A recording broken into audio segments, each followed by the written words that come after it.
Assalamualaikum warahmatullahi wabarakatuh. Welcome back to my channel ya semuanya. Hari ini kita akan melanjutkan pelajaran geografi kelas 12 ya. Oke, check this out this video. Bismillahirrahmanirrahim. Assalamualaikum warahmatullahi wabarakatuh. Alhamdulillahirrabbilalamin. Nah ya, kita berjumpa lagi di pembelajaran geografi seperti biasa kelas 12 IPS ya. Oke, hari ini kita akan mulai belajar mengenai unsur, aspek, dan fungsi kota. If you can dream it, you can make it real. Oke. Dipersembahkan oleh Pak Setia. Oke, tunggu apa lagi? Mari kita belajar. Oke, sebelum itu kita awali dengan doa. Let us pray together. Pray start. Raditu billahi rabba wa bil islam dinan wa bi muhammadin nabiyya wa rasulah rabbi zidni ilma warzuqni fahma. Oke, doa selesai. Kita langsung masuk ke kota. Oke, kalau kita berbicara tentang kota ya, dia adik-beradik dengan suatu tempat yaitu desa ya. Oke, kalau kota sejatinya kita itu tinggal di kota ya. Jadi kita sudah tinggal namun belum mengetahui ataupun belum begitu mengenal lebih dekat tentang kota. Apa sih itu kota ya? Kita tinggal di kota Palembang namun kita belum memahami apa itu kota. Oke, hari ini kita akan mulai belajar ibarat itu ta'aruf ya dengan kota mengenai kota. Oke, berarti kalau desa kemarin pada dasarnya desa itu merupakan kawasan yang agraris. Kemudian dia itu ikatan kekerabatannya sangat kuat dan masih memegang teguh adat istiadat. Nah, berbanding terbalik dengan kota ya. Kota itu sejatinya yaitu bukan kawasan yang agraris. Nah, namun susunannya fungsi kawasan kota tersebut merupakan tempat pemukiman kota, tempat pemusatan dan distribusi pelayanan jasa pemerintahan, kemudian pelayanan sosial dan kegiatan ekonomi. Nah, seperti itu ya. Itulah pengertian dari kota.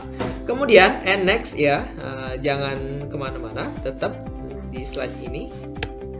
Jadi pada dasarnya dia itu bukan berdasarkan sektor agraris ya, dia itu berdasarkan fungsi kawasan yang menitik beratkan kepada pembangunan, kemudian pelayanan sosial dan kegiatan ekonomi.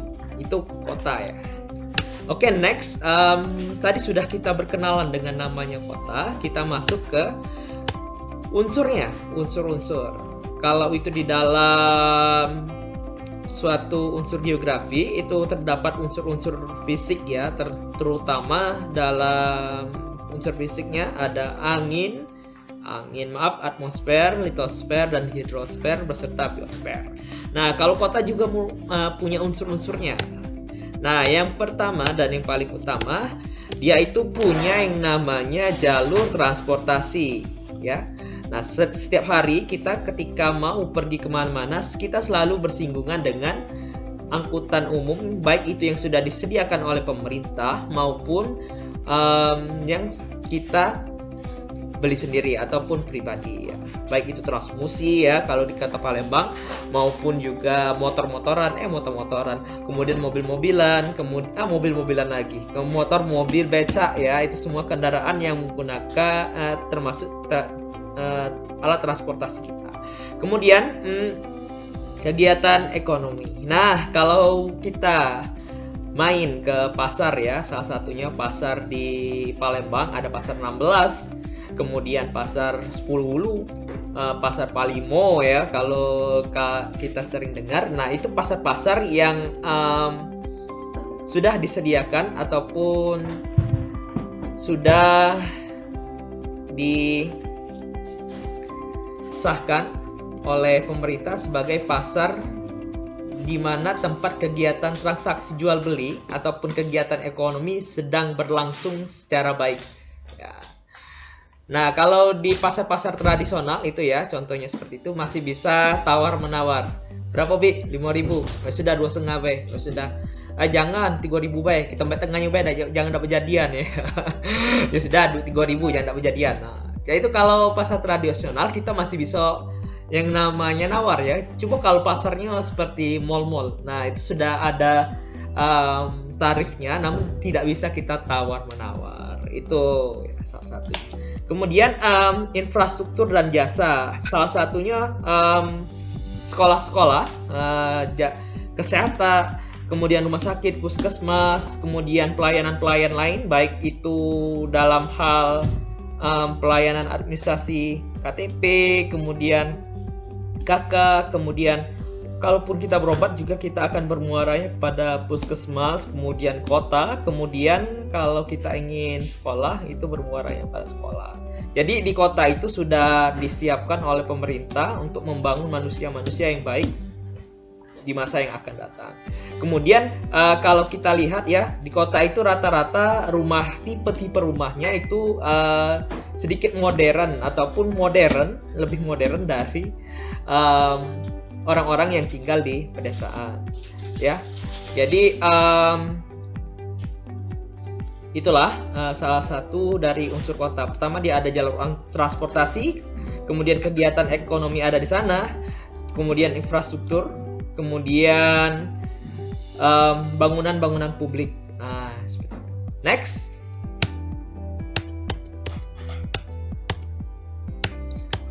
Kita masuk ke aspek fisik kota ya. Nah, aspek fisik kota itu apa sih? Oke, pertama aspek fisik itu yang nampak dilihat oleh mata ya. Seperti geografi itu ada fisik dan non fisik.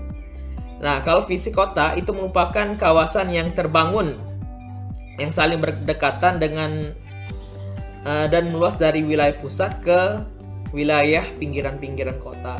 Pak, wilayah pinggiran kota itu di mana? Iya, perbatasan dari luar kota Palembang ke kabupaten-kabupaten yang ada di sekitar Palembang. Kabupaten yang berbatasan dengan kota Palembang itu adalah Kabupaten Banyuasin dan Kabupaten Ogan Ilir. Nah, kalau di Palembang itu yang terkenal adalah Kambang Iwak Park atau Taman KI ya. Nah, itu salah satu ruang terbuka hijau yang terbangun dari pemerintah, seperti itu, yang dibangun oleh pemerintah maksudnya.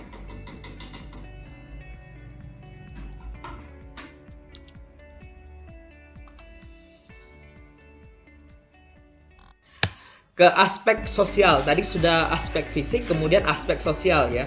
Aspek sosial di sini berkonsentrasi kepada pembangunan manusianya. Kalau tadi ke arah fisik, pembangunan baik itu infrastruktur ya, yang fisik tadi, kemudian ruang terbuka hijau. Kalau sosial itu lebih ke arah pembangunan penduduk untuk meningkatkan baik itu produktivitas kota, kemudian di mana produktivitas ini bisa dalam hal pembangunan, kemudian peningkatan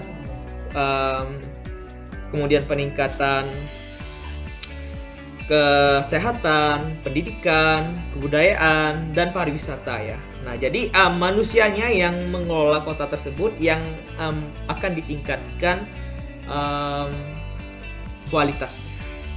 Next itu ada aspek ekonomi ya, tadi fisik, sosial, kemudian ekonomi kota. Nah, ekonomi kota di sini kota berfungsi sebagai penghasil ya, dia tuh penghasil barang dan jasa, ibarat tuh pembuatnya.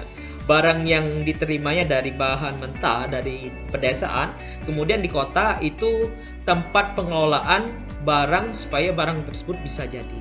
Nah, di kota juga lebih menekankan kepada produktivitas barang, kemudian yang tadi ya, pelayanan dan jasa seperti Gojek, kemudian pariwisata dan lain-lain. Kemudian yang terakhir itu adalah fungsi kota. Nah, Kalau kita bicara tadi sudah unsur, kemudian aspek ya, baik itu fisik, sosial, kemudian ekonomi. Terakhir itu fungsi kota ya. Fungsi kota di sini ada 6 ya. Pertama fungsi pemerintahan. Nah, jadi kota itu pusatnya pemerintahan di suatu wilayah. Misal kalau di suatu provinsi, ibu kotanya itu adalah satu kota. Ibarat kalau Palembang ya, Sumatera Selatan. Nah, ibu kotanya itu biasanya Palembang. Nah, di kota itulah tempat pusat pemerintahan. Maaf, baterainya mau habis. Sebentar ya.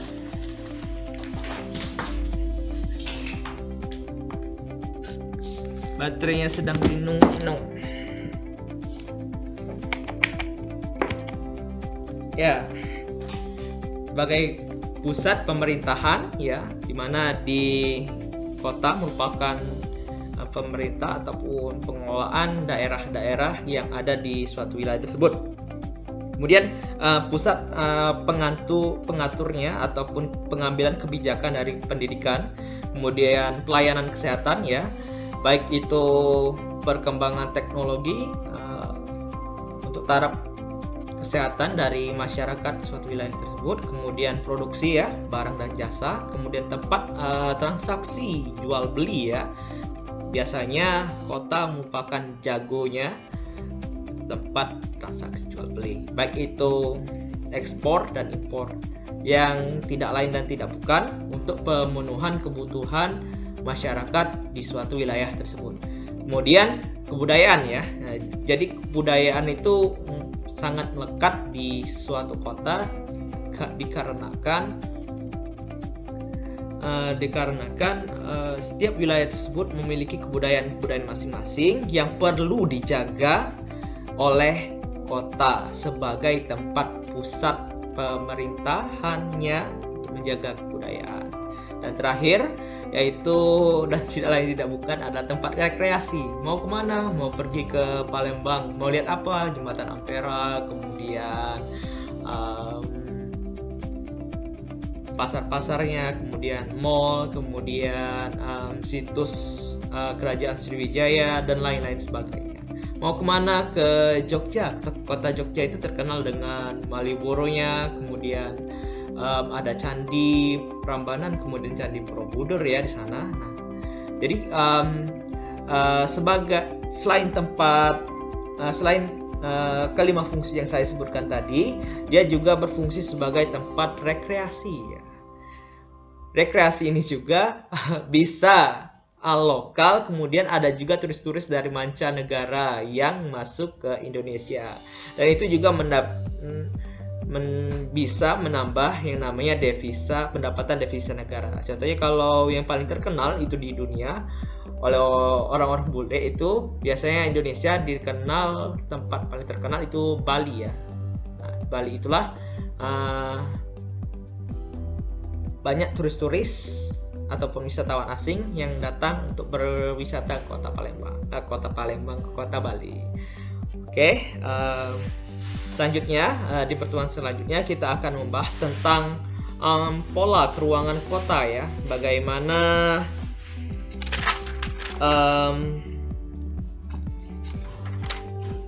selanjutnya kita akan membahas tentang pola keruangan kota on the next video. See you next time ya. Kemudian kita tutup dengan doa kafaratul majelis. Subhanakallah. Oke, alhamdulillah. Jazakumullah khairan katsiran. Saya Pak Septian Kurnia. Sampai jumpa di pertemuan selanjutnya. Wassalamualaikum warahmatullahi wabarakatuh.